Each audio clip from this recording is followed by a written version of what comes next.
ஓம் நம சிவாய. சிவாய நம. திருச்சிற்றம்பலம். ஐந்து கரத்தனை யானை முகத்தினை அந்தின் நிலம்பிரை போலும் ஈற்றினை அந்தி மகந்தனை ஞானக் கொழுந்தினை அந்தியில் வைத்தடி போற்றுகின்றேனே. திருச்சிற்றம்பலம். வெற்றிவேல் முருகனுக்கு அரோகரா. முருகா சரணம். அடலருணை திருகோபுரத்தே அந்த வாயிலுக்கு பட அருகில் சென்று கண்டு கொண்டேன். வருவார் தலையில் தடபடன படுகுட்டுடன் சர்க்கரை முக்கிய கைகடகட கும்பக்களிற்று கிளைய களிற்றினையே. வேற்றை தவம் சற்றும் இல்லாத என்னை பிரபஞ்சம் எனும் சேற்றை கழிய வழிவிட்டவா செஞ்சடாடவி மேல் ஆற்றை பணியை கழியை தும்பையை அம்புலியின் கீற்றை புனைந்த பெருமான் குமாரன் கிருபாகரனே. அழித்துப் பிறக்க ஒட்டா அயில் வேலன் கவியை அன்பால் எழுத்துப் பிறையற கற்கிஞ்செளியர் எரிமூண்டதென்ன பிழித்துப் புகையழ பொங்கு வெங்கூற்றன் விடுங்கயிற்றால் கழுத்தில் சுருக்கிட்டிழுக்குமன்றோ கவி கற்கின்றதே.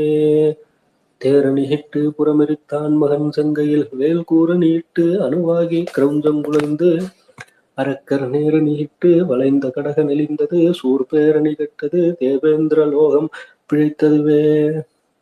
ஓர ஒட்டார் உன்னை உண்ண ஒட்டார் மலரிட்டு உனதால் சேர ஒட்டார் ஐவரு செய்வது யான் சென்று தேவர் உய்ய சோரனிட்டூரனை சூரனை காருடல் சோரி கக்க கூறக் கட்டாரியிட்டோர் இமை போதினில் குன்றவனே.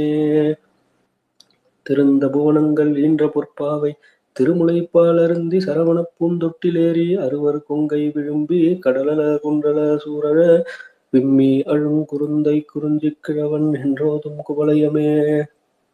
பெரும்பைம்புணத்தினல் சிற்றேனல் காக்கின்ற வேதை கொங்கை விரும்பும் குமரனை மெய்யன்பினால் மெல்ல மெல்ல உள்ள அரும்பும் தனிப்பரமானந்தம் தித்தித்தறிந்தவன்றே கரும்பும் துவர்த்து செந்தேனும் புளித்து அறக்கைத்ததுவே. சலத்தில் பிணிப்பட்டு அசட்டு கிரியைக்குள் தவிக்கும் எந்தல் உளத்தில் பிரமத்தை தவிர்ப்பாய் அவுணர் உரத்து உதிர குளத்தில் குளித்து குளித்து கழித்து குடித்து வெற்றி களத்தில் செருக்கி கழுதாட வேல் தொட்ட காவலனே. ஒளியில் விளைந்த உயர் ஞான பூதரத்து உச்சியின் மேல் அலியில் விளைந்ததோர் ஆனந்த தேனை அனாதியிலே வெளியில் விளைந்த வெறும் பாழை பெற்ற வெறும் தனியை தெளிய விரும்பியவா முகமாருடை தேசிகனே. தேனென்று பாகென்று ஓமிக்கொணா மொழி தெய்வ வள்ளிக்கோன் அன்று எனக்கு உபதேசித்தது ஒன்று உண்டு கூறவற்றோ வானென்று காலென்று தீயென்று நீரென்று மண்ணுமன்று தானென்று நானென்று அசரீரு என்று சரீரி என்றே. சொல்லுகைக்கு இல்லை என்று எல்லாம் இழந்து சும்மா இருக்கும் எல்லையுள் செல என்னை விட்டவா இகழ்வேலன் நல்ல கொல்லியை சேர்கின்ற சொல்லியை கல்வரை கொவ்வை செவ்வாய் வள்ளியை புல்கின்ற மால்வரை தோல் அண்ணல் வல்லபமே. குசை நெகிழா வெற்றி வேலோன் அவுணர் உடற் குழம்ப கசையிடு வாசி விசை கொண்ட வாகனப் பீலியின் கொத்து அசைப்படு கால்பட்ட அசைந்தது மேறு அடியிட வெந்திசை வரை தூள்பட்ட அத்தூளின் வாரி திடர்பட்டதே. படைப்பட்ட வேலவன் பால் வந்த வாகை பதாகை என்னும் தடைப்பட்ட சேவல் சிறகடி கொல்ல சலதி கிழிந்து உடைப்பட்ட தண்டகடாகம் உதிர்ந்தது உடுபடலம் இடைப்பட்ட குன்றமும் மாமேறு வெற்பும் இடிபட்டவே. ஒருவரை பங்கில் உடையாள் குமாரன் உடைமணி சேர்த்திருவரை கிந்தினே ஓசைபட திடுக்கிட்டு அரக்கர் வெறுவர தெக்குச் செவிடுபட்டு எட்டு வெற்பும் கனகப்பருவரை குன்றும் அதிர்ந்தன தேவர் பயம் கெட்டதே. குப்பாச வாழ்க்கையுள் கூத்தாடும் ஐவரில் கொட்படைந்த இப்பாச நெஞ்சனை ஈடேற்றுவாய் இருநான்கு வெற்பும் அப்பாதியாய் விழ மேரும் குலுங்க விண்ணோரும் உய்ய சப்பானி கொட்டிய கையாறு இரண்டு உடை சண்முகனே. தாவடி ஓட்டு மயிலிலும் தேவர் தலையிலும் என் பாடி ஏற்றிலும் பற்றதன்றோ படிமாவலிபால் மூவடி கேட்டு அன்று மூதண்ட கூட முகடு முட்ட சேவடி நீட்டும் பெருமான் மருகன் தன் சிற்றடியே. தடங்கோல் மனத்தை விடுங்கோல் வெகுளியை தானமென்று மிடுங்கோல் இருந்தபடி இருங்கோல் எழுவாரும் உய்ய கொடுங்கோப சுடருடன் குன்றம் திறக்க தொலைக்கை வேல் விடுங்கோனருள் வந்து தாமே உமக்கு வெளிப்படுமே. வேதாகம சித்திர வேலாயுதன் வெச்சி பூத்த தண்டை பாதார விந்தம் அருணாக அல்லும் பகலும் இல்லா சூதான தற்ற வெளிக்கே ஒளித்து சும்மாவிருக்க போதாய் இனி மனமே தெரியாதொரு பூதற்குமே. வையில் கதிர் வடிவேலோனை வாழ்த்தி பரிநிற்கென்றும் நொய்யிற் பிளவல வேணும் பகிர்மின்கள் உங்கட்கிங்கண் வெய்யற்கு ஒதுங்க உதவா உடம்பின் விழுநிழல் போல் கையில் பொருளும் உதவாது காணும் கடைவிழிக்கே. சொன்ன கிரௌஞ்சங்கிடை ஊடுருவ தொலைத்தவை வேல் மன்ன கடம்பின் மலர் மாலை மார்ப மௌனத்தை உற்று நின்னை உணர்ந்து உணர்ந்து எல்லாம் ஒருங்கிய நிற்குணம் பூண்டு என்னை மறந்திருந்தேன் இறந்தே விட்டது இவ்வுடம்பே. கோழிக்கொடி என் அடிபணியாமல் குவலயத்தே வாழக் கருதும் மதியிலிகால் உங்கள் வல்வினை நோய் ஊழிப் பெருவழி உண்ணவொட்டாது உங்கள் அர்த்தமெல்லாம் ஆழப் புதைத்து வைத்தால் வருமானும் அடிப்பிறகே. மரணப் பிரமாதம் நமக்கில்லையாம் என்றும் வாய்த்த துணை கிரணக்கலாபியும் வேலும் உண்டே கிண்கிணி முகுல சரணப் பிரதாப சதிதேவி மங்கல்ய தந்துரக்ஷாபரண கிருபாகர ஞானாகர சுரபாஸ்கரனே. மொய்தார் அணிகுழல் வள்ளியை வெட்டவன் முத்தமிழால் வைதாரையும் அங்கு வாழ வைப்போன் வெய்யவாரணம் போல் கைதான் இருபதுடையான் தலைப்பத்தும் கத்தரிக்கைதான் மருகன் உமையால் பயந்த இளஞ்சியமே. தெய்வத் திருமலை செங்கோட்டில் வாழும் செஞ்சுடரே வை வைத்த வேற்படை வானவனே மகவேனுனை நான் ஐவர்க்கு இடம்பெற காலிரண்டு ஓட்டி அதில் இரண்டு கை வைத்த வீடு குலையும் முன்னே வந்து காத்தருளே. கிண்ணம் குறித்து அடியேன் செவினி அன்று கேட்கச் சொன்ன குன்னம் குறிச்சி வெளியாக்கி விட்டது கோடுகுழல் சின்னம் குறிக்க குறிஞ்சி கிழவர் சிறுமிதனை முன்னம் குறிச்சியில் சென்று கல்யாணம் முயன்றவனே. தண்டாயுதமும் திரிசூலமும் விழத்தாக்கி உன்னை திண்டாட வெட்டி விழவிடுவேன் செந்தில் வேலனுக்கு தொண்டாகிய என்ன விரோத ஞான சுடர் வடிவால் கண்டாயடா அந்தகா வந்து பார் சற்றன் கை கெட்டவே. வெற்றிவேல் முருகனுக்கு அரோகரா. முருகா சரணம்.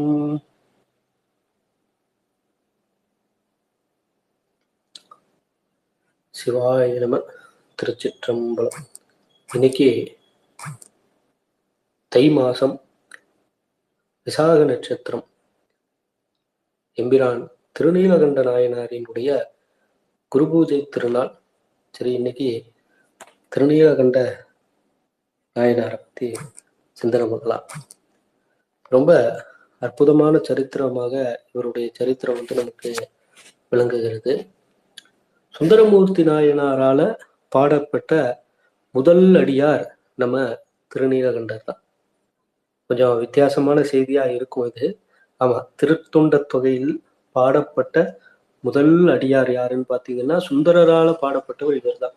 இந்த திருத்தொண்ட தொகைங்கிறது ரொம்ப ஒரு மகா மந்திரம். அது அதுல திருநீலகண்டம் அப்படிங்கிற ஒரு மிகப்பெரிய மந்திரம் அதுல அடங்கியிருக்கு. இந்த திருநீலகண்டம்ங்கிறது அவ்வளவு ஒரு சிறப்பு வாய்ந்த ஒரு மந்திரமாக கருதப்படுகிறது நம்ம வழிபாட்டுல. சுந்தரமூர்த்தி நாயனார் பாடினதும் சரி, ஆரம்பிச்சதும் சரி, முடிச்சதும் சரி திருநீலகண்டத்துலதான் ரெண்டுமே செஞ்சிருக்கார். முதல்ல பாத்தீங்கன்னா திருநீலகண்ட குயவனாருக்கு அடியேன் அப்படின்னு தான் ஆரம்பிக்கிறார் சுந்தரர். ஆனா திருத்தொண்ட தொகை எப்படி வரும்? தில்லைவாழ் அந்தனர்த்தம் அடியாருக்கும் அடியேன் திருநீலகண்டத்து குயவனாருக்கு அடியேன் இப்படிதான் வரும். இந்த தில்லைவாழ் அந்தனர்த்தம் அடியாருக்கு அடியேங்கிறத சுந்தரர் பாடினாரான்னு கேட்டீங்கன்னா பாடல. யார் பாடியிருக்கா? திருவாரூர்ல இருக்கக்கூடிய வீதிவிடங்க பெருமான் தியாகேச என்பெருமான் சொன்ன வார்த்தை அது. அவர் தான் அடி எடுத்து கொடுக்கிறார். சுந்தரமூர்த்தி நாயனாருடைய முழு சரித்திரத்தை பார்க்கும்பொழுது, விரல்மிண்ட நாயனாருடைய சரித்திரத்தை பார்க்கும்பொழுது இது அதுல நம்ம விரிவாக இதை சிந்தனை பண்ண முடியும். இப்ப அதை அப்படியே கொஞ்சம் சும்மா பார்த்தோம் அப்படின்னாக்கா, இந்த அடியார்களை எல்லாம் நான் போற்றி புகழ்ந்து பாடணும், அடியார்களை வழிபாடு செய்யணும், இதுக்கு ஏதாவது ஒரு அனுகிரகம் பண்ணுங்கன்னு சுந்தரர் தியாகேச எம்பெருமான இடத்துல கேட்கும்போது அவர் தான் முதல்ல அடி எடுத்து கொடுக்குறாரு. தில்லைவாழ் அந்தனத்தம் அடியாருக்கும் அடியேன் அப்படின்னு சொல்லி திருவாரூரில் எழுந்தருள் இருக்கக்கூடிய தியாகராஜ பெருமான் அடி எடுத்து கொடுக்க சுந்தரர் அடுத்த வரிய பாடுறார். திருநீலகண்டத்து குயவனாருக்கடியேன் இல்லையே இல்லாத ஏற்புகைக்கடியேன்னு இப்படியே பாடிதான் நமக்கு திருத்தொண்ட தொகை கிடைக்குது. அந்த திருத்தொண்ட தொகையில அதுக்கப்புறமேட்டு அதை வச்சு நம்ம திருத்தொண்டர் புராணம், பெரிய புராணம் இதெல்லாம் நமக்கு கிடைச்சது. பெரிய புராணத்தை வச்சு அடியார்களுடைய சரித்திரத்தை நாயன்மார்களுடைய சரித்திரத்தை நம்ம பார்க்கிறோம். அப்ப இந்த திருநீலகண்டத்துல திருநீலகண்ட யாழ்ப்பாணருக்கு அடியேன் தான் முடிக்கிறார். ஆரம்பிக்கும் போது திருநீலகண்ட குயவனாருக்கு அடியேன் அப்படின்னு ஆரம்பிச்சு மொத்தம் 60 அடியார்களை அவர் பாடுறார். தொகையடியார்கள் கணக்குல வராது, இதுல சேர்க்காது. 60 நாயன்மார்களை சுந்தரர் பாடுறார். அதற்கு பிறகு சுந்தரரை பெற்றெடுத்த சுந்தரரினுடைய தாய் தந்தையர்கள் சடையனாரும் இசைஞானியாரும், அதுக்கப்புறம் சுந்தரமூர்த்தி நாயனார் தான் அடியார்களை பாடினது அப்படிங்கிறதுனால அவரையும் சேர்த்து நம்ம 63 நாயன்மார்களாக நம்ம சிந்தனை பண்றோம். அதுல இன்னைக்கு நம்ம திருநீலகண்ட குயவனார் அவருடைய திருச்சரித்திரத்தை நம்ம பார்ப்போம். இதுலயே சுந்தரமூர்த்தி நாயனாரே சொல்லிட்டார், திருநீலகண்ட குயவனாருக்கு அடியேன் அப்படின்னு சொல்லிட்டார். அப்ப என்னன்னா, இவர் குயவர் மரபில் அவதாரம் செய்த ஒருவர். இவருடைய அவதார திருத்தலம் முக்தி திருத்தலம் ரெண்டுமே தில்லையம்பதி தான். சைவத்தினுடைய ராஜதானியாக விளங்கக்கூடிய தில்லையம்பதி. எப்படி ஸ்ரீ வைஷ்ணவத்துல கோவில் அப்படின்னா அது திரு அரங்கநாதரை குறிக்குதோ, எண்ணற்ற சிறப்புகளை கொண்ட பூலோக வைகுண்டம்னு திருவரங்கம் சொல்லப்படுகிறதோ, அதுபோல கோவில் அப்படின்னு சொன்னா சைவர்களுக்கு சிதம்பரம் தான். பல்வேறு விதமான சிறப்புகளை தன்னடக்கத்தே கொண்டிருந்த இந்த தில்லையம்பதியில திரு அவதாரம் குயவர் மரபுல அவதாரம் செய்தவர் தான் நம்ம திருநீலகண்ட நாயனார். அவர் இறைவனிடத்திலும் அடியார்களிடத்திலும் அதிக அன்பும் பக்தியும் பாசத்தையும் கொண்டிருந்தார். அவருடைய வேலையை பாத்தீங்க அப்படின்னாக்கா, குயவருடைய வேலை என்ன? அந்த மண்பாண்டங்களை செய்து அது மூலியமாக ஜீவனம் செய்து கொள்வது. அந்த வேலையை அவர் கரெக்டா செஞ்சுட்டு இருந்தார். இருந்தாலும் அதுலேயே கோவிலுக்கும் சரி, அதே போல அடியார்களுக்கும் சரி, கோவில்ல இறைவனுக்கு தொண்டு புரியக்கூடியவர்களுக்கும் சரி, அவங்களுக்கு எல்லாம் பாத்தீங்கன்னா அன்பளிப்பா தன்னால் இயன்றத அவருடைய தொழில கொடுப்பார். அதாவது ஏதாவது மண்பாண்டங்கள் பாத்திரங்கள் இதெல்லாம் கொடுப்பார். இப்படி கொடுத்து கொண்டு இருந்த வேலையில இவருக்கு ஒரு சில விஷயங்கள் அதுல கொஞ்சம் அவருடைய மனைவி இடத்துல கொஞ்சம் சில கருத்து வேறுபாடுகள். அதுல பாத்தீங்க அப்படின்னாக்கா, அவங்க அம்மா அவருடைய மனைவி தர்மபத்னி என்ன சொல்லிட்டாங்கன்னா, இனிமே நீங்க உங்களுடைய சுண்டு விரல் கூட என் மேல பரப்படாது அப்படின்னு சொல்லி திருநீலகண்டம் அப்படின்னு சொல்லிட்டு திருநீலகண்டத்து மேல ஆணை அப்படின்னு சொல்லிட்டாங்க. இவருக்கு ஒரே மனசு சங்கடமா போச்சு, என்னடா அது நம்மளுடைய சுண்டு விரல் கூட இது மாதிரி படக்கூடாதுன்னு சொல்லிட்டாங்களே அப்படின்னு சொல்லிட்டு. சரி, இவரு முதல்ல கொஞ்சம் அப்படிதான் இருந்தது. ஏன்னா கட்டின மனைவியே இந்த மாதிரி சொன்னாக்கா, ஏன்னா அது இளமை பருவம். ஏன்னா அந்த காலத்துல எல்லாம் இளமையிலேயே திருமணம் பண்ணிடுவாங்க இல்லையா? அப்ப இளமையிலேயே திருமணம் பண்ணும்போது இன்னும் சொல்ல போனாக்கா, இப்ப அரசாங்கத்துல 18 வயசுக்கு மேலதான் திருமணம் பண்ணணும் அப்படிங்கிற ஒரு சட்டம் இருக்குது. ஆனா அந்த காலத்துல அப்படிலாம் கிடையாது. அதெல்லாம் ரொம்ப இளமையிலேயே திருமணம் பண்ணிடுவாங்க, பால்ய விவாகம் அப்படின்னு சொல்லுவாங்க. அப்போ இவர் கல்யாணம்லாம் ஆகி கொஞ்சம் இதுல இருக்கும்போது அந்த நேரத்துல மனைவி இந்த மாதிரி சொன்ன உடனே இவருக்கு முதல்ல கொஞ்சம் ஒரு வருத்தமா தான் இருந்தது. ஆனா சரி, அதாவது அந்த அம்மா இன்னொரு பெண்களுடைய இதுல பாத்தீங்கன்னா, நீங்க என்ன தீண்டாதீங்க அப்படின்னு சொன்னதுனால அவர் இனிமே நம்ம வாழ்க்கையில எந்த பெண்ணையுமே நம்ம ஏறெடுத்தும் பார்க்கக்கூடாது அப்படிங்கிற ஒரு எண்ணத்துக்கு அவர் வந்துட்டார். உடனே சரி, ரைட், ஓகே. அவர் அடுத்த திருமணம், 2வது திருமணம் அதெல்லாம் எதுவும் பண்ணல. முதல்ல கொஞ்சம் அவருக்கு சங்கடமா இருந்தாலும் சரி, இனிமே நம்ம நம்முடைய மனைவி எப்போ மனது மாறி நம்மோட சேரணும்னு நினைக்கிறாங்களோ அப்ப நம்ம வாழ்க்கையை வாழலாம், இல்லைன்னா நம்ம கடைசி வரையும் பிரம்மச்சாரிய விரதத்தை கடைபிடிப்போம் அப்படின்னு சொல்லிட்டு ஒரே வீட்டுல ஒரே அறையில கணவன் மனைவி 2 பேரும் ஒன்னாதான் வாழ்ந்தாங்க. ஆனாலும் நாயனார் அவருடைய மனைவியை தீண்டினது கிடையாது. அதே போல அவருடைய மனைவியாரும் நாயனாரை தீண்டினது கிடையாது. ஆனா பாத்தீங்கன்னா, மற்றபடி அவருக்கு மனைவியாகப்பட்டவள் கணவருக்கு என்னென்ன உபகாரங்கள்லாம் செய்யணுமோ அதெல்லாம் கரெக்டா செஞ்சுட்டு இருந்தாங்க. ஆனா ஒருத்தருக்கு ஒருத்தர் மேல பட்டுக்க மாட்டாங்க. அப்படி இருந்தது. இது எவ்வளவு காலம் இருந்தது அப்படின்னு பாத்தீங்கன்னா, ஏதோ 1 மாசம், 3 மாசம், 6 மாசம், 1 வருஷம் அப்படிலாம் இல்லை. ஆயுள் பரியந்தும் இருந்தது. இவர் முதுமையே அடைஞ்சிட்டார். இளமையில ஒரு 20 வயசுல ஆரம்பிச்ச இந்த பழக்கம் வந்து 60 வயசு வரையும் தொடர்ந்து இருந்தது. இவர் உடனே இறைவன் வந்து சரி, இவ்வளவு இதுவாயிருச்சு, நம்ம பக்தனுடைய பெருமைகளை உலகறிய செய்யணும் அப்படிங்கிற பொருட்டு வந்து என்ன பண்ணாருன்னா, சரி இந்த விஷயத்தை எல்லாருக்கும் வந்து தெரியப்படுத்தி என்னுடைய பக்தனுடைய புகழை வந்து நான் பரப்ப போறேன்னு சொல்லிட்டு சர்வேஸ்வரன் ஒரு திருவிளையாடல் மேற்கொள்ள ஆயத்தமானார். முதல்ல அவர் என்ன பண்ணாருன்னா, ஒரு தவ யோகியினுடைய ஒரு அவதாரத்துல ஒரு வேடம் எடுத்து தவ யோகியாக வேடம் பூண்டு இவர் வந்து பாத்தீங்கன்னா இந்த திருநீலகண்ட குயவனார் இருக்கக்கூடிய இடத்துக்கு வரார். வந்துட்டு இது மாதிரி வந்து பாத்தீங்கன்னா இவர் வந்து அடியார்கள்னாலே ராஜ உபச்சாரம் பண்றவர் நம்ம நாயனார். இவரை பார்த்த உடனே ஆஹா அடியார்கள் வந்துட்டாங்க அப்படின்னு சொல்லிட்டு உடனே அவருக்கு வந்து ஆசனம் கொடுத்து அவருக்கு தேவையான உபச்சாரங்கள் எல்லாம் பண்றாரு.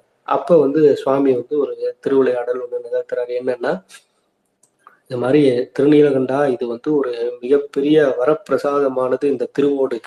இந்த திருவோடை வந்து பாத்தீங்க அப்படின்னாக்கா நான் உங்ககிட்ட கொடுக்குறேன், நீ இதை கொஞ்ச நாள் வச்சிரு, நான் போயிட்டு கொஞ்சம் ஸ்தல யாத்திரையெல்லாம் போயிட்டு வரேன், போயிட்டு வந்துட்டு நான் இதை திரும்ப உங்ககிட்ட வாங்கிக்கிறேன் அப்படின்னு வந்து நம்ம ஈசன் வந்து சொல்றார்.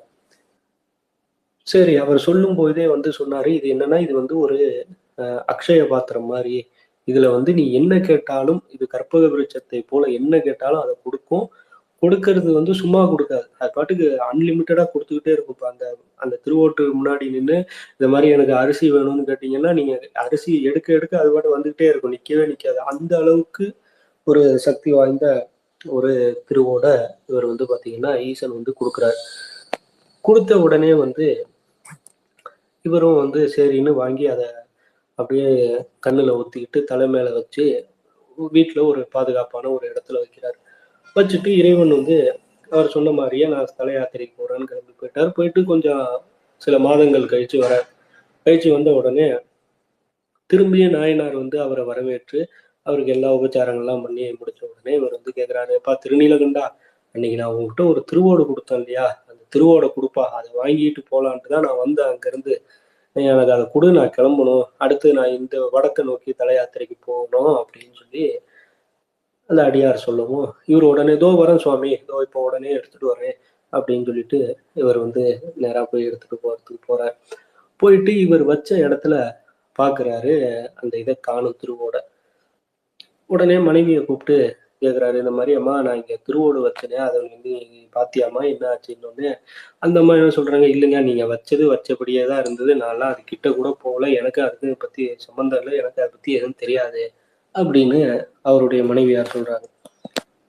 இவர் உடனே ஒரே ஷாக்கிங், என்னடா இது வீட்டுலதான் வச்சோம், இந்த இடத்துலதான் தான் மனைவியும் எடுக்கல நம்மளும் எடுக்கல, வச்ச இடத்துலயும் பொருள் இல்லை, என்னடா அதுன்னு சொல்லிட்டு வீடு ஃபுல்லா தேடி பாக்குறாரு, கிடைக்கல. உடனே வந்து ஒரு அடியார்கிட்ட வந்து சொல்றாரு, சுவாமி நான் நீங்க கொடுத்தத பத்திரமா ஒரு இடத்துலதான் வச்சிருந்தேன், அந்த இடத்துல வந்து பாத்தீங்க அப்படின்னாக்கா இப்ப போய் பார்த்தா காணும் அப்படின்னு உடனே சுவாமிக்கு சல்லுன்னு ஏறிடுச்சு கோவம். அடியாருக்கு, ஏம்பா நான் உங்ககிட்ட இது ரொம்ப விலை மதிப்பற்ற ஒரு பொருள், இது வந்து அட்சய பாத்திரம் கற்பக விருட்சம் மாதிரி அப்படின்னு எல்லா பெருமைகளையும் சொல்லி கொடுத்தா அதை எப்படி நீ காணாம வைப்ப? சரி உன் வீட்டுல யார் இருக்கா, நீனும் உன் மனைவி 2 பேர் தான் இருக்கீங்க, உங்க 2 பேருக்கு தெரியாம இது எப்படி காணாம போவோம்? அப்ப வந்து என்னன்னா நான் இதனுடைய பெருமையெல்லாம் சொன்ன உடனே நீ அதை வேணும்னு நீயே திருடி வச்சுக்கிட்டு இப்ப என்கிட்ட இல்லைன்னு சொல்ற அப்படின்னு சொல்லி இந்த அடியார் சொல்லவும் நாயனார் வந்து ரொம்பவே மனசு நொடிஞ்சிட்டார். ஏன்னா வந்து இப்படி ஒரு திருட்டு பட்டம் வந்து ஒரு அடியார்கிட்ட இருந்து வாங்கிட்டு நம்ம வந்து உயிரோட இருக்கணுமா அப்படின்னு சொல்லிட்டு அவருக்கு ரொம்ப மனசு சங்கடமா போச்சு. ஏன்னா இவர் வந்து எந்த தப்புமே பண்ணல, அதுவும் திருட்டு பட்டம் கொடுக்கும்போது அவரால் ஏத்துக்கவே முடியல. இதே மாதிரி சொல்றாரு, ஐயா நான் வந்து உங்களுக்கு இதுக்கு பதிலா நான் வந்து தங்கத்தாலான திருவோடு வேணாலும் நான் வந்து கொடுக்குறேன் அப்படின்னு சொல்லுவோம். உன் தங்கத்தாலான திருவோடு வேணாம், அந்த திருவோடு இருந்ததுன்னா 1,00,000 தங்கத்தாலான திருவோடு வந்து நான் ரெடி பண்ண முடியும், நீ வந்து இதனுடைய பெருமையெல்லாம் தெரிஞ்சுக்கிட்டு வேணும்னு எடுத்து வச்சுக்கிட்ட அப்படின்னு சொல்லி பயங்கர வாக்குவாதம் வருது. சரி வா பஞ்சாயத்துக்கு போலான்னு சொல்லிட்டு அந்த காலத்துல எல்லாம் ஏது போலீஸ் ஸ்டேஷனு கோர்ட்டு இதெல்லாம் எல்லாம் பஞ்சாயத்து தான். உடனே தில்லைவாழ் அந்தணர்கள்னு சொல்லப்படக்கூடிய தீட்சிதர் பெருமக்கள் இடத்துல பஞ்சாயத்து வந்து பாத்தீங்கன்னா வருது. அப்போ வந்து இது மாதிரி அந்த அடியார் வந்து சொல்றார், நான் இது மாதிரி எல்லாம் கொடுத்தேங்க, இப்போ வந்து இது மாதிரி காணுங்கிறான். நான் அதை பெருமையெல்லாம் சொல்லி கொடுத்தது என்னுடைய தப்பு, அதனால எடுத்து வச்சுக்கிட்டு திருடி போயிடுச்சு, காணாம போயிடுச்சுங்கிறான். இவனே எடுத்து வச்சுக்கிட்டு எனக்கு கொடுக்க மாட்டேங்கிறான்னு இந்த அடியார் வந்து சொல்றாரு. திருநீலகண்டர் என்ன சொல்றாருன்னா, ஐயா, இவர் வந்து என்கிட்ட பொருளை கொடுத்தது உண்மை, அதை நான் எடுத்து ஒரு பத்திரமா எங்க வீட்டுல வச்சதும் உண்மை. ஆனா நான் போய் பார்க்கும்போது அந்த பொருள் அங்க இல்லை. என் மனைவி இடத்துல நான் விசாரிச்சேன், அந்த அம்மாவும் பார்க்கலங்கிறாங்க. உண்மையிலேயே அந்த பொருள் அங்க இல்லை, வேணா யாரு வேணாலும் வீட்டுல வந்து செக் பண்ணிங்கிறாரு. தில்லைவாழ் அந்தணர்கள் என்ன கேக்குறாங்கன்னா, ஏம்பா நீ தான் எடுத்தங்கிற, இது அதாவது அவர் ஐயா வந்து உன்கிட்ட கொடுத்தாரு, நீ வாங்கி வச்சுக்கிட்டேன்னு சொல்ற, உன் மனைவிக்கு தெரியல, உனக்கும் தெரியலங்கிற, அப்ப உன் வீட்டுல இருக்க பொருள் எப்படிப்பா காணாம போகும் அப்படின்னு சொல்லி கேட்கவும் இவருக்கு பதிலே சொல்ல முடியல. ஐயா, உண்மையிலேயே நான் வச்ச இடத்துல காணுங்க ஐயா அப்படின்னு சொல்லி தீட்சிதர்கள்ட்ட சொல்றாரு. இதுக்கு என்னதான் பண்றது அப்படின்னு சொல்லிட்டு பார்க்கும்போது, அப்ப வந்து அதுல ஒருத்தர் வந்து என்ன சொல்றாங்கன்னா, எப்பா நீ திருடல இல்ல, நீ வச்ச அது காணாம போயிடுச்சு, அதான உண்மை அப்படிங்கிறாங்க. ஆமாங்க ஐயா அப்படின்னு சொல்லி நாயனார் ஒத்துக்கிறாரு. சரி, ரைட், ஓகே, அப்படின்னா ஒண்ணு பண்ணு, நீயும் உன்னுடைய மனைவியும் சேர்ந்து இந்த குளத்துல 3 முறை முங்கி சத்தியம் பண்ணுங்க, நான் எனக்கு இந்த திருவோட்டுக்கு சம்பந்தம் இல்லை, நான் எடுக்கல அப்படிங்கிற வார்த்தையை சொல்லி இறைவன் முன்னாடி இறைவன் சாட்சியா வந்து 3 தடவை முங்கி சத்தியம் பண்ணுங்க அப்படின்னு சொல்லி இவரை வந்து பாத்தீங்கன்னா தில்லைவாழ் அந்தணர்ல ஒருத்தர் வந்து இதை வந்து செய்யறதுக்கு சம்மதமா அப்படின்னு சொல்லி கேட்கவும், நாயனாரும் இதுக்கு வந்து பாத்தீங்கன்னா சரின்னு சொல்லிட்டு ஒத்துக்கிறாரு. ஒத்துக்கிட்டு தன்னுடைய பாரியாள்கிட்ட சொல்றாரு. அந்த அம்மாவும் சரி அப்படிங்கிறாங்க. ஆனா இதுல என்னன்னா, 2 பேரும் வந்து ஒருத்தருக்குள்ள ஒருத்தர் தொட்டுக்க மாட்டாங்க, மேலேயே பட்டுக்க மாட்டாங்க. இப்ப இந்த இடத்துல வந்து பாத்தீங்க அப்படின்னாக்கா 2 பேரும் முங்கி எந்திரிச்சு இந்த மாதிரி சத்தியம் பண்ணணும் 3 முறையும். அப்ப இவங்க குளிக்கலாம்னு சொல்லிட்டு 2 பேரும் தனித்தனியா இறங்க போகும்போது, இந்த அடியார் இருக்காரு இல்லையா, திருவோடு கொடுத்தவர், அவர் என்ன சொல்றாரு, அது என்ன அந்த அம்மா ஒரு பக்கம் போறீங்க, நீங்க ஒரு பக்கம் போறீங்க, இப்படி போனா அது எப்படி செல்லுபடி ஆகும் சத்தியம்? 2 பேரும் ஒன்னா கைய புடிச்சுக்கிட்டு 3 முறை முங்கி எந்திரிச்சு சத்தியம் பண்ணுங்கன்னு இவர் சொல்றாரு. யாரு? நம்ம திருவோடு கொடுத்த அடியார். உடனே வந்து தில்லைவாழ் அந்தணர்களும் அதை ஆமோதிக்கிறாங்க. ஆமாப்பா, கணவன் மனைவி தனித்தனியாலாம் போயெல்லாம் சத்தியம் பண்ணக்கூடாது, 2 பேரும் ஒன்னா கையை பிடிச்சிக்கிட்டு இறங்கி போய் குளிச்சு சத்தியம் பண்ணுங்க அப்படின்னு சொல்லவும் 2 பேருக்குமே ஒரு சங்கடமான சூழ்நிலை. ஏன் இதுல தயக்கம் காட்டுறேன்னு அடியார் வந்து திருவோடு கொடுத்த அடியார் வந்து கேட்க ஆரம்பிச்சார். ஏன் உன் மனைவி கையை பிடிக்கிறதுக்கு ஏன் நீ வந்து தயங்குற? அப்போ உண்மையிலேயே நீ திருடி இருக்க, அதனாலதான் பயப்படுற. இப்ப பாத்தீங்களா ஐயா, இவன் வந்து திருடினதுனாலதான் பயப்படுறா அப்படின்னு சொல்லி இவர் வந்து சொல்றாரு, நம்ம திருவோடு கொடுத்த அடியார் தில்லைவாழ் அந்தணர்கிட்ட. உடனே அந்தணர் பெருமக்களும் தில்லைவாழ் அந்தணர்களும் இவர்கிட்ட வந்து சொல்றாங்க, இல்லப்பா நீ செய்யறது தப்பு, நீ வந்து உன்னுடைய மனைவியினுடைய கையை பிடிச்சி 2 பேரும் ஒன்னா முங்கி எந்திரிச்சுதான் சத்தியம் பண்ணணும்னு. சரி, இதுக்கு மேல வழியே இல்லைன்னு சொல்லிட்டு இவர் வந்து விஷயத்த சொல்ல ஆரம்பிச்சார். ஐயா, நீங்க சொல்ற மாதிரி நான் சத்தியம் பண்றேன், ஆனா என்னன்னா, நான் வந்து பிரம்மச்சரிய விரதத்தை நானும் என் மனைவியும் சேர்ந்து சங்கல்பம் பண்ணியிருக்கிறோம், ஒருத்தருக்குள்ள ஒருத்தர் வந்து தீண்டுவதில்லை அப்படின்னு சொல்லிட்டு. அதனால என்ன பண்றோம்னா, ஒரு குச்சியை ஒண்ணு வச்சுக்கிறோம். அந்த குச்சியை ஒரு பக்கம் நான் பிடிச்சிக்கிறேன், இன்னொரு பக்கம் என் மனைவி பிடிச்சிக்கிட்டோம். அந்த குச்சியில வந்து 3 முறை முங்கி நாங்க சத்தியம் பண்றோங்க அப்படின்னு சொன்ன உடனே இதை கேட்ட தில்லைவாழ் அந்தணர்களும் சரி அப்படின்னு சொல்லி ஒத்துக்கிறாங்க. இவர் நாயனாரும் அந்த திருவோடு கொடுத்த அடியாரும் சரின்னு சம்மதிக்கிறாரு.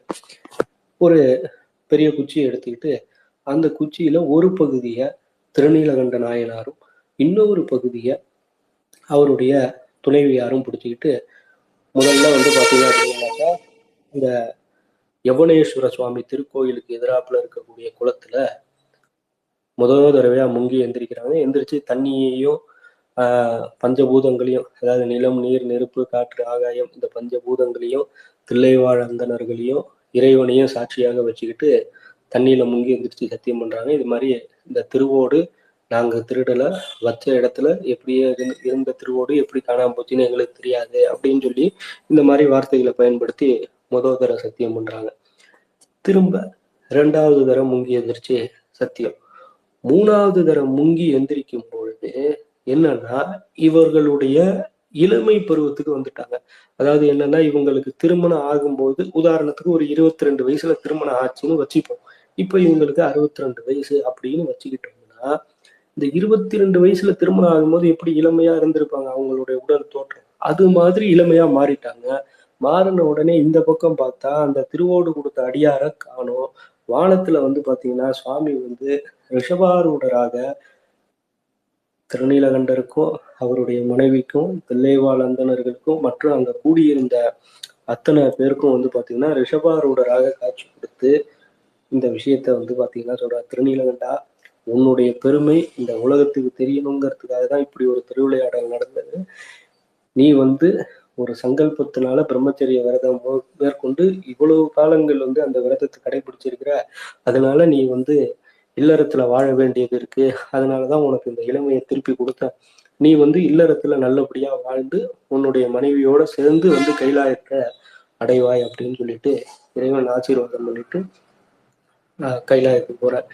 இது நடந்த நாள் வந்து பாத்தீங்க அப்படின்னாக்கா, நடந்த இடம் வந்து சிதம்பரம் தில்லை நடராஜர் கோவில் இருக்கு இல்லையா, அந்த கோவிலுக்கு அருகாமையிலேயே, அதாவது சொல்ல போனாக்கா அடுத்த தெரு, மேற்கு கோபுரத்துல இருந்து வந்தோம்னா அடுத்த தெரு இளமை நாக்கினார் திருக்கோவில் அப்படின்னு சொல்லிட்டு அந்த கோயிலுக்கு பேர். சுவாமியினுடைய பேர் யவ்வனேஸ்வரர், அம்பாளினுடைய பேர் யவ்வனாம்பிகை. யவ்வனம் அப்படின்னாக்கா இளமைன்னு பொருள். இளமை ஆக்கினார், இளமையாக வந்து சுவாமி வந்து திருநீலகண்டரை இளமையா ஆக்கினார் இல்லையா, அதனால இளமையாக்கினார் அப்படின்னு சொல்லிட்டு திருக்கோவிலுக்கு பேர். இது நடந்தது வந்து பாத்தீங்கன்னா தில்லை கோவில்ல இருந்து அடுத்த தெரு, அப்படியே நடக்கிற தூரத்திலேயே தான் இருக்கும். மேற்கு கோபுரத்துல இருந்து வந்து வெளில வந்தோம்னா யாரை கேட்டாலும் சொல்லிடுவாங்க, இளமநாக்கினார் திருக்கோவில் எப்படி போகணும்னு கேட்டா சொல்லிடுவாங்க. சரி, இந்த இளமநாக்கினார் திருக்கோவிலை வந்து பார்க்கலாம். திருக்கோவிலுக்கு எதிராப்புலயே பெரிய குளம். அந்த குளம் தான் வந்து பாத்தீங்கன்னா திருநீலகண்ட குயவனாரும் அவருடைய துணைவியாரும் வந்து மூங்கி எந்திரிச்சு சத்தியம் பண்ண இடம். இன்னும் இப்ப வந்து அந்த குளத்தை ரொம்ப அதி அற்புதமாக பராமரிப்பு பண்ணி கொஞ்ச நாளைக்கு முன்னாடி அது கொஞ்சம் பயன்படுத்துறதுக்கு கொஞ்சம் அசௌகரியமாக இருந்த குளம் பல அடியார்களினுடைய திருமுயற்சினால இன்னைக்கு அந்த குளம் ரொம்ப சூப்பரா இருக்கு. நல்ல பெரிய குளம். கோவிலும் வந்து பாத்தீங்கன்னா நல்ல ஒரு கொஞ்சம் பெரிய கோவில் தான். அதாவது ரொம்ப பெரிய கோவில்னு சொல்ல முடியாது, ஆனாலும் கொஞ்சம் பெரிய கோவில். ராஜகோபுரம் இருக்கு. நேரா உள்ள போனோம் அப்படின்னாக்கா முதல்ல நமக்கு காட்சி கொடுக்கக்கூடியவர் அதிகார நந்தி எம்பெருமான். அந்த அதிகார நந்தி எம்பெருமான தரிசனம் செய்து விட்டு அப்படியே உள்ள போனோம்னா நம்முடைய இடது கை பக்கம் திரும்பணும் அப்படின்னாக்கா சூரியன் சந்திரன் சன்னதி இருக்கும். அப்படியே கொஞ்சம் படி ஏறினோம்னா நந்தி எம்பெருமான். நந்தி எம்பெருமானுக்கு அடுத்தது வந்து பாத்தீங்கன்னா யவனாம்பிகை தாயார்.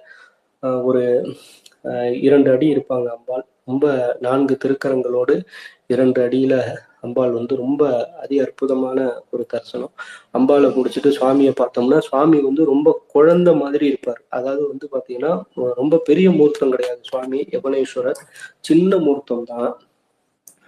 நீங்களாம் வந்து இது பார்த்துருந்தீங்கன்னா என்ன சொல்றது, இப்ப காசி விஸ்வநாதர் இருக்காரு இல்லையா, அதை விட கொஞ்சம் பெருசா இருப்பாரு ரொம்ப. ஆனா காசி விஸ்வநாதர் நம்ம இது பண்ண முடியாது. இங்க வந்து பாத்தீங்கன்னா பிரம்ம பாகம், விஷ்ணு பாகம், ருத்ர பாகம் எல்லாமே வந்து ஆவுடை எல்லாமே ரொம்ப அற்புதமா தெரிகிற மாதிரி இருக்கும். ரொம்ப அழகா இருப்பார் சுவாமி. யவனேஸ்வரர் சன்னதி. அதுக்கப்புறம் வந்து பாத்தீங்கன்னா யவனேஸ்வரர் சன்னதிக்கு பக்கத்திலேயே வந்து மகா கணபதி, சுப்பிரமணிய சுவாமி, அங்க ஒரு தனியா நந்தி எம்பெருமான், அதுக்கு அடுத்தது நடராஜர் சன்னதி, அம்பாள், அதுக்கப்புறம் உற்சவர் சன்னதிலாம் இருக்கும். அதெல்லாம் பார்த்துட்டு நம்ம திரும்பி வெளியில வந்து, அதாவது திரும்ப நந்தி எம்பெருமான் வழியா, அதாவது பிரதான நந்தி வழியா வெளியே வந்து பிரகாரம் வலம் வந்தோம் அப்படின்னாக்கா முதல்ல நமக்கு இருக்கக்கூடியது நால்வர் சன்னதி வரும். திருஞான சம்பந்தர், திருநாவுக்கரசர், சுந்தரமூர்த்தி நாயனார், மாணிக்கவாசக பெருமான். இவங்களுக்கு அடுத்தது வந்து பாத்தீங்கன்னா திருநீலகண்டரும் அவருடைய மனைவியாருக்கும் ஒரு சன்னதி. அதுக்கு அடுத்தது மகா கணபதி சன்னதி, வள்ளி தேவசேனாவோட சுப்பிரமணிய சுவாமி, காசி விஸ்வநாதர் விசாலாட்சி சன்னதி, அதுக்கப்புறம் மகாவிஷ்ணுவுக்கு ஒரு தனி சன்னதி, அதுக்கப்புறம் கஜலட்சுமி தாயாருக்கு தனி சன்னதி, சரஸ்வதிக்கு தனி சன்னதி, இப்படி எல்லாம் இருக்கும். அதுக்கப்புறம் பிரகாரத்துல பள்ளியறை, அதுக்கப்புறம் பிரம்மா, சண்டிகேஸ்வரர், துர்க்கை அம்மன் சன்னதி, நவகிரக சன்னதி, இப்படியே வந்து சுத்தி முடிச்சுட்டு வந்தோம்னா ஒரு பிரகாரம் வந்து முடிஞ்சிடும். அதுக்கு அடுத்தது வெளியில வந்து பாத்தீங்கன்னா இன்னொரு பெரிய பிரகாரம் இருக்கு. அது வந்து ஃபுல்லா வந்து பூக்கள், நந்தவனம் மாதிரி இருக்கு. இப்ப அந்த பிரகாரம் அதிகமா யாரும் யூஸ் பண்றது இல்லை, பிரகாரம் போறது இல்லை. புஷ்பம் பறிக்கிறவங்க இது மாதிரி இது பண்றவங்க தான் போறாங்க. காரைக்குடி நகரத்தாரினுடைய நிர்வாகத்துல இந்த கோவில் இருக்கு. 4 கால பூஜைகள். காலையில வந்து பாத்தீங்கன்னா காலசந்தி, உச்சி காலம், அதே போல மாலையில வந்து பாத்தீங்கன்னா சாயிரச்சை, அர்த்தஜாமம், இப்படி 4 கால பூஜை. பிரதோஷத்தன்னைக்கு ரொம்ப விமர்சையாக பிரதோஷ பூஜை நடக்கும். நடராஜர் அபிஷேகம் எல்லாமே ரொம்ப சிறப்பா இருக்கும். அந்த கோவில்ல இருக்கக்கூடிய அர்ச்சகர் சுவாமிகள் நமக்கு ரொம்ப நல்ல பழக்கம், நல்ல ஆத்மார்த்தம். ரொம்ப அற்புதமான ஒரு கோவில். சிதம்பரம் வரவங்க இந்த திருநீலகண்டரினுடைய அவருக்கு இறைவன் நிகழ்த்திய இந்த திருவிளையாடல் நிகழ்த்திய இந்த திருக்குளத்தையும் இந்த கோவிலையும் நம்ம சேவிக்கணும். ஏன்னா இந்த கோவிலுடைய இறைவன் சாட்சியாக தான், அதனாலதான் அவருக்கு யவனேஸ்வரர்னு பேர் வந்தது.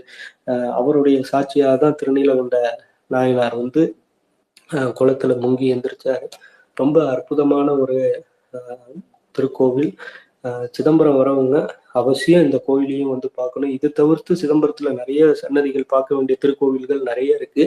ஆனாலும் இந்த ஒரு கோவில் நம்ம மிஸ் பண்ணாம பார்க்க வேண்டிய கோவில்ல இதுவும் ஒரு கோவில். இன்னைக்கு தை விசாகம். இன்னைக்கு திருநீலகண்டத்து குயவனாருக்கு அடியேன்னு சுந்தரமூர்த்தி நாயனாரால பாடல் பெற்ற திருநீலகண்ட நாயனாரினுடைய குரு பூஜையை சிந்தனை பண்ணது மிகுந்த மகிழ்ச்சி அளிக்கிறது. வாய்ப்பளித்த அடியார்களுக்கும் இறைவனுக்கும் நன்றி கூறி அடியனுடைய உரையை நிறைவு செய்து கொள்கிறேன். திருநீலகண்ட நாயனார் திருவடிகள் போற்றி போற்றி போற்றி. சிவாய நம. திருச்சிற்றம்பலம். ராம்குமார் ஐயா வணக்கம். வணக்கம் சிவஜெயந்தி ஐயா. அந்த கோயில் பேர் திரும்ப சொல்லுங்க. சிதம்பரத்துல எந்த பேர், என்ன கோயில் பேர்? இளமை ஆக்கினார். இல்ல, இப்ப சர்ச் பண்றதா இருந்தா என்ன சொல்லணும்? இளமை ஆக்கினாரா? இளமை ஆக்கினார். ஓ, ஓகே, சரி சரி சரிங்க. அது சிதம்பரத்துல இருந்து எவ்வளவு தூரம் இருக்கு? இல்ல பக்கா சிதம்பரமே தானா? சிதம்பரம் நடராஜர் கோவில்ல இருந்து மேற்கு கோபுரத்து வழியா வெளியில வந்தீங்க அப்படின்னாக்கா, மேற்கு கோபுரத்துல இருந்து நேரா, யாரையுமே கேட்க வேணாம், மேற்கு கோபுரத்துல இருந்து நீங்க நேரா போனீங்கன்னா நம்ம இளமையாக்கினாருடைய கோபுரம் தெரியும். அப்படியே நீங்க கோயிலை ஃபாலோ பண்ணிட்டு போயிட வேண்டியதுதான். Okay okay. யாரையும் கேட்கணுங்கிறதே இல்ல. சப்போஸ் தெரியலன்னா யாரையா கேட்டா சொல்லுவாங்க. ஆனா யாரையும் கேட்கணுங்கிறதே இல்ல. கோவிலை விட்டு, ஆனா மேற்கு கோபுரத்து வழியா வெளில வரணும்.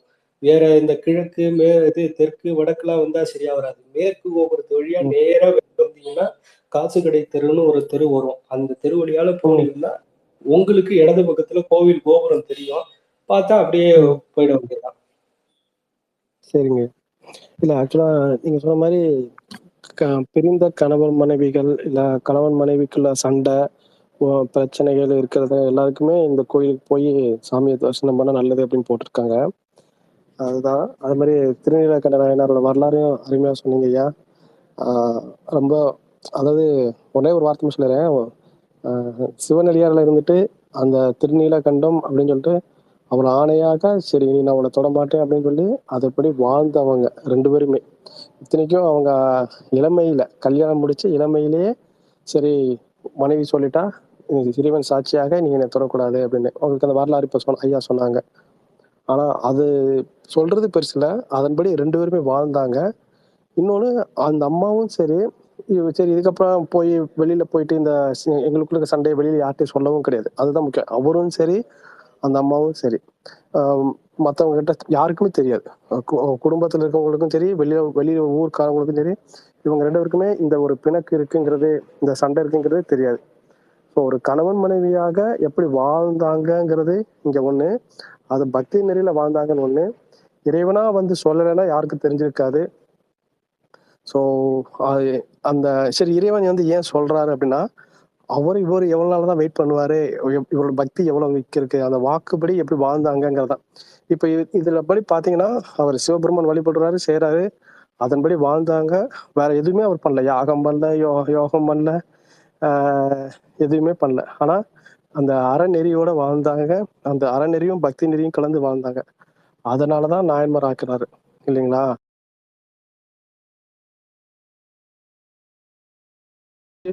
கோபம் ஒரு சண்டையில கூட மத்தவங்களுக்கு தெரியாம வாழ்ந்துக்கு 2 பேருமே. இப்ப சண்டை போட்டா தெரிஞ்சிடும், பக்கத்து வீட்டுக்கு தெரியும், எதிர்த்து வீட்டுக்கு தெரியும்பாங்கல்ல, அந்த மாதிரி எதுவும் இல்லாம வாழ்ந்தாங்க. ஏன்னா அவங்க சொன்ன அந்த ஒரு சொல்லுக்கு மதிப்பளிச்சாரு. மதிப்பளிச்சது மட்டும் இல்லாம, நீ இறைவன் பேர் ஆணையா சொல்லிட்ட, நான் அதைப்படி வாழ்றேன் அப்படின்னு அந்த இறைவனுக்கு மதிப்பு கொடுத்து வாழ்ந்தாரு.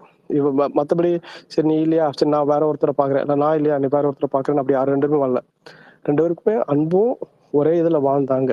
அது அது ரொம்ப புனிதமாக இருந்தது இல்லைங்களா? அதனாலதான் இறைவன் வந்தாரு. வந்து அவங்களுக்கு இன்னும் சொல்ல போனா அவங்களுக்கு திரும்பவும் அந்த இளமையை கொடுத்தாரு. அவங்க குளத்துல இருந்து எந்திரிக்கும் போது அந்த இளமையா வந்தாங்க. அவங்க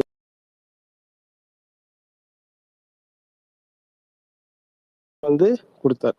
ஸோ அதுதான் சிவபெருமானோட அந்த பக்திக்கும் இருக்கும். நம்ம இவரோட நாயனாரோட பார்க்கும்போது அவர் நினைச்சிருந்தாருன்னா, சரி ஓகே நீ வந்துட்டப்பா, சரி வா வந்து சேர்ந்துரு அப்படின்னு சொல்லி அப்பயே கூப்பிட்டு போயிருக்கலாம்ல.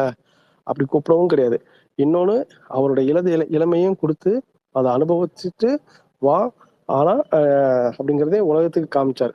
அங்க அதுதான் சிறைவன். சரி இப்போ இவர் வான்னு கூப்பிட்டா வந்துட்டு போறாரு. ஆனா அப்படி கிடையாது. நீ இருந்து வந்து அனுப்பிச்சுட்டு வா. எனக்காக நீ உன் இளமையும் உன் வாழ்க்கையும் அனுபவம் இல்லாம இருந்த அதை அனுப்பிச்சுட்டு என் கூட வந்து சேரு அப்படின்னு சொல்லி இறைவன் கொடுத்தாரு. உலகுக்கும் காமிச்சாரு தன்னோட பக்தராக எப்படி வாழ்ந்திருக்காங்க ரெண்டு பேருமே அப்படிங்கிறத. ஸோ ரொம்ப அருமையா இருந்ததுங்க ஐயா. ரொம்ப நன்றி. சிவாய நம. திருச்சிற்றம்பலம். நமக்கு 63 நாயன்மார்கள்ல சில குறிப்பிட்ட எல்லாரும் ஓகேதான். ஆனா குறிப்பிட்ட நாயன்மார்கள்ல சில பேர்லாம் ரொம்ப எக்ஸ்ட்ரீம் பாங்க இல்லையா? அந்த மாதிரி இதுல இவரும் ஒருத்தர்.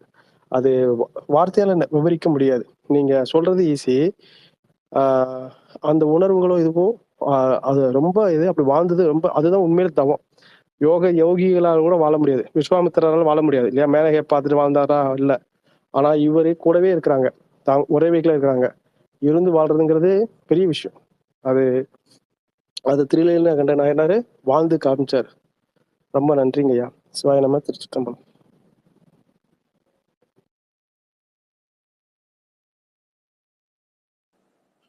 சிவாய நம. திருச்சிற்றம்பலம். மிக்க நன்றி ராம்குமார் ஐயா. ஐயா நம்ம அப்படியே பாராயணம் பண்ணி நிறைவு செய்திக்கலாம் ஐயா.